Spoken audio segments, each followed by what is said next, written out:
These are notes on how to graph a linear inequality and how to identify if a point is a solution to the linear inequality.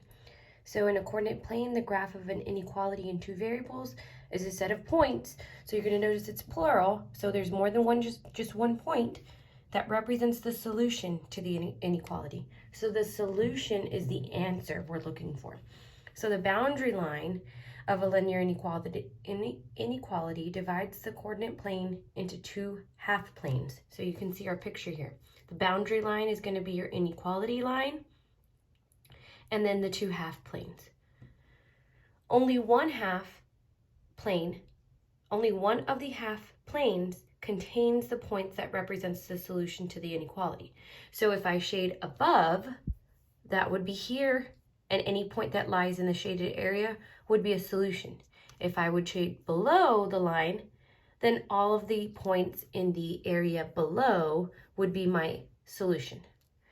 And your boundary line is your inequality. So here are the steps we're going to follow. We're going to graph our linear inequality in slope-intercept form. Remember that y is a point on your line, x, y is a point. M is going to be your slope. It tells you where to move. B is a y-intercept. It's your starting point. So we're going to plot the y-intercept. We're going to plot more points using the slope. We're going to graph the boundary line. We will use a dash line for a less than or greater than symbol. We will use a solid line for an equal to symbol. Less than or equal to, greater than or equal to. Remember that a dashed line indicates that point is not included. A solid line represents that any point on the line is also a solution. We're going to shade above or below depending on the inequality. We shade above if it's greater than, and we shade above if it's greater than or equal to. We shade below if it's less than or equal to or less than. And we will test a point not on the boundary line by checking whether the ordered pair is a solution of the inequality. So to test a point, it's basically plugging in the ordered pair from the shaded area into the inequality. We're also going to test points that are not in the shaded area as well. So I'm going to move to my first example.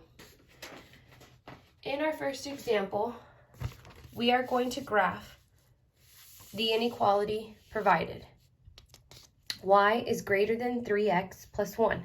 So if I'm going to graph the inequality, I'm going to first identify my slope and my y-intercept. So M is your slope, B is your y-intercept. So here, if my slope is 3, that's a whole number. I'm going to put any whole number can be over 1. That means I'm going to move up 3, right 1. B is my y-intercept. It's my starting value on the y-axis. So I'll plot the point at positive 1. That's my starting value on the y. It's my y-intercept. And I'm going to use the slope to move and plot more points. Up 1, 2, 3, right 1.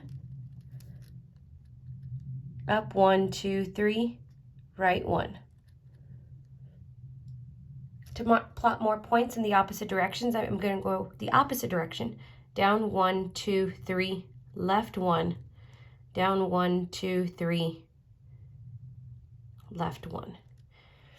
After I plot enough points, I'm going to graph the boundary line. So because this symbol is a greater than or equal to, I'm going to use a solid line.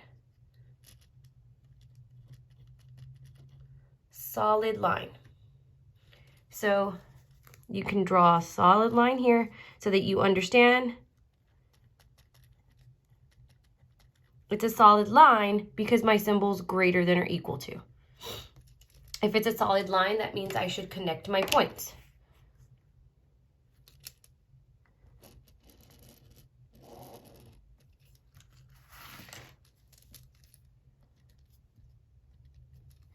Now I'm going to decide where am I going to shade. Based on my inequality, I'm going to shade above because it's greater than or equal to. So to understand that, I'm going to go to my y-intercept and I'm going to ask myself, where are the numbers that are greater than or equal to 1?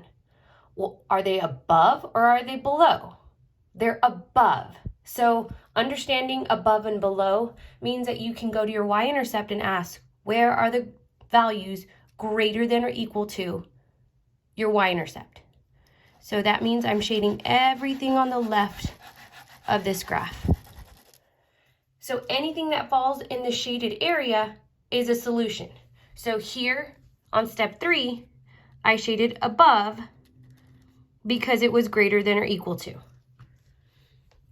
Now I'm going to test a solution. So I'm going to test a point that lies in the shaded area and decide whether or not it is a solution to this inequality.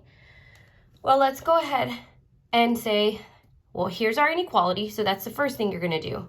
So you're going to plug in a point into the inequality. Rewrite your inequality as y is greater than or equal to x plus 1. And I chose the point -3, 2.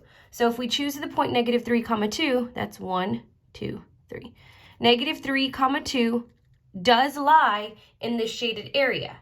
So when I test this point into my inequality, we're going to see what happens. So we're going to plug in a -3 for x and a +2 for y. When you plug that in, we're going to have 2 is greater than or equal to 3 times -3 plus 1. Now we're going to simplify the entire right side. 3 times -3 is -9, plus 1 is -8. So then when I read the inequality, it's going to say 2 is greater than or equal to -8. Yes, 2 is greater than -8. That is a true statement. So -3, 2 is a solution to this inequality. Now I want to go ahead and test a point that's not in this shaded area so you can see what happens. So here's an example of plugging in the point 4, 1. So if I go to my graph,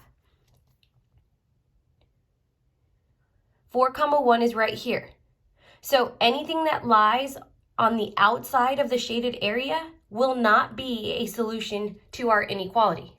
So when I plug in 4 for x and 1 for y, you're going to see 1 is greater than or equal to 3 times 4 plus 1. 3 times 4 is 12 plus 1 is 13. So 1 is greater than or equal to 13. That is not true. Since that is false, +4, 1 is not a solution to this inequality. I'm going to go ahead and graph a couple more examples. If you feel comfortable starting your assignment, you can. I'm going to give you enough examples so that you can do this on your own.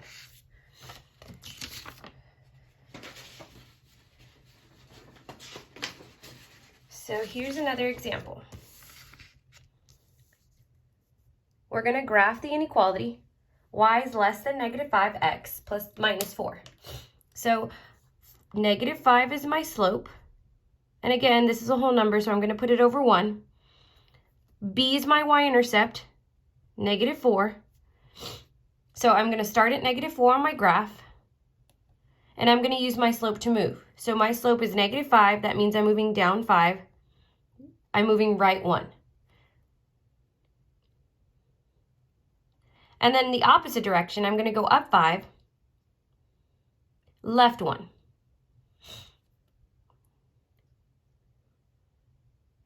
All right, that should be enough points. Now I'm going to graph the boundary line. Since this symbol is a less than symbol, I'm going to have a dashed line. So here, I'm not going to connect my points. This is a dashed line. So anything that falls on this dashed line is not a solution. If it's a solid line, then it includes that point. Now I need to decide where am I going to shade this plane. Am I going to shade above or below? So because my symbol is a less than symbol, I'm going to shade below. So below, I need to go to my y-intercept and ask myself, where are the numbers less than -4? Are they above or are they below? They're below, so I'm going to shade everything to the left. And you can't always say it's to the left or to the right. You have to ask yourself, is it above or below? So now from here, I'm going to test a point to determine if it's a solution to the inequality. So before you test a point, you need to write your inequality and then choose a point. So the inequality is y is less than negative 5x minus 4. I'm going to choose the point 0, 0 at the origin, and I'm going to identify if that point is a solution to the inequality by plugging it in. So I'm going to plug in 0 for x and 0 for y. When you plug in 0 for x and y, our inequality reads 0 is less than negative 5 times 0 minus 4. Negative 5 times 0 is 0. 0 minus 4 is negative 4. So I'll have 0 is less than negative 4. That is a false statement. So that's not a solution to the inequality. And it's not a solution because it's not in the shaded area. 0, 0 is on the outside of the shaded area. So now let's test a point that's inside the shaded area. So if I choose to test a point negative 1 comma negative 3, negative 1, negative 3 is right here. It's in the shaded area, so when I test that point, it should be a solution. So if I plug in negative 3 for y, negative 1 for x, I'm going to have negative 3 is less than negative 5 times negative 1 minus 4. Negative 5 times negative 1 is positive 5, minus 4 is a positive 1. So I should have negative 3 is less than positive 1. That is a true statement. So the point negative 3, negative 1 comma negative 3 is a solution to this inequality. Now you're going to go ahead and graph on your own. If you need more examples, please ask your teacher.